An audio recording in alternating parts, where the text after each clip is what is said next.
हम चर्चा करेंगे चैत्र मास के शुक्ल पक्ष में आने वाली एकादशी तिथि के बारे में।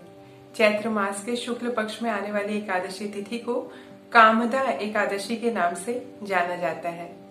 इस शुभ फलदायी कामदा एकादशी व्रत का महात्म्य जानने के उद्देश्य से एक बार महाराज युधिष्ठिर ने भगवान श्री कृष्ण से प्रश्न पूछा, जिसका उत्तर देते हुए भगवान श्री कृष्ण ने कहा कि हे राजन, ऐसा ही प्रश्न एक बार महाराज दिलीप ने महर्षि वशिष्ठ जी से पूछा था, जिसका उत्तर देते हुए वशिष्ठ जी ने उनको एक कथा सुनाई। कामदा एकादशी का व्रत हर प्रकार के श्राप और पाप के प्रभाव से मुक्ति प्रदान करने वाला है। कामदा एकादशी व्रत की कथा इस प्रकार है। बहुत समय पहले की बात है, भोगीपुर नाम का एक अत्यंत सुंदर नगर था, जिसमें राजा पुंडरीक का निवास था और उन्हीं के राज्य में ढेर सारे नाग, किन्नर और गंधर्व लोग अत्यंत सुखपूर्वक निवास करते थे। उन्हीं के राज्य में ललित और ललिता नाम के दो स्त्री पुरुष भी रहते थे। वे पति पत्नी थे और उनके बीच में अत्यंत प्रेम था। उनकी सेवा थी कि वे राजा के सामने संगीत और नृत्य गायन प्रस्तुत किया करते थे। एक बार ललित राजा पुंडरीक के सामने गायन प्रस्तुत कर रहे थे, किंतु अपने पत्नी के वशीभूत होने के कारण वे उनके विचारों में निमग्न हो गए, जिसके कारण उनका स्वर भंग हो गया। इसकी सूचना कारकोटक नामक नाग ने राजा पुंडरीक को दे दी, जिसे सुनकर राजा पुंडरीक कुपित हो गए और उन्होंने ललित को श्राप दे दिया। उन्होंने कहा कि तुम मेरे सामने गायन प्रस्तुत करते हुए अपने स्त्री का विचार करते थे, अतः तुम राक्षस योनि को प्राप्त हो जाओ। श्राप मिलते ही ललित का शरीर 8 योजन जितना बड़ा हो गया और वह अत्यंत महाकाय विशालकाय स्वरूप धारण करके दुखी होने लगा। उसके सिर के बाल पर्वतों पे उगने वाले पेड़ों के समान हो गए और उसकी नाक कंदरा के समान बड़ी हो गई। वह मांस भक्षण करने वाले राक्षस के समान हो गया। उसका यह स्वरूप देख के उसकी पत्नी ललिता अत्यंत दुखी हुई। वे दोनों जंगल में विचरण करते हुए इधर उधर भटकने लगे। एक बार वे विंध्याचल पर्वत के समीप पहुंचे।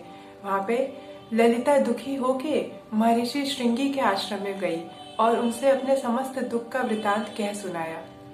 उसकी दुख की व्यथा सुनकर महर्षि श्रृंगी अत्यंत दुखी हुए और उन्होंने ललित को श्राप से मुक्ति करने के निमित्त ललिता को चैत्र मास के शुक्ल पक्ष में आने वाली कामदा एकादशी व्रत का अनुष्ठान करने का विचार बताया और कहा कि तुम कामदा एकादशी व्रत का अनुष्ठान करो और उसका समस्त पुण्य अपने पति को प्रदान करो, जिसके प्रभाव से तुम्हारा पति राक्षस योनि से मुक्त हो जाएगा और अत्यंत सुंदर रूप को पुनः प्राप्त हो जाएगा।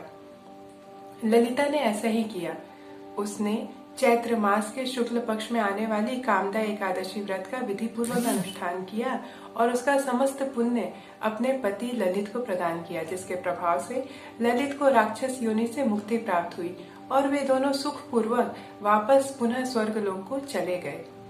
इस प्रकार जो कोई भी कामदा एकादशी व्रत को विधि पूर्वक अनुष्ठान करता है, उसके द्वारा किए गए समस्त प्रकार के पाप कर्म दूर होते हैं तथा उसे जिस भी प्रकार से श्राप प्राप्त होते हैं, उससे भी उसको मुक्ति प्राप्त होती है। वैष्णव भक्त जनों को भगवान श्री कृष्ण की भक्ति प्राप्त करने के उद्देश्य से इस व्रत का अनुष्ठान करना चाहिए। इस व्रत को करने की विधि इस प्रकार है। व्रत करने वाले व्रती मनुष्य को इसका संकल्प दशमी तिथि से ही लेना चाहिए। उस दिन एक भुक्त रहकर अगले दिन ब्रह्म मुहूर्त में उठकर नित्य नैमित्तिक कर्म का संपादन करके भगवान श्री कृष्ण की मंगला आरती करनी चाहिए।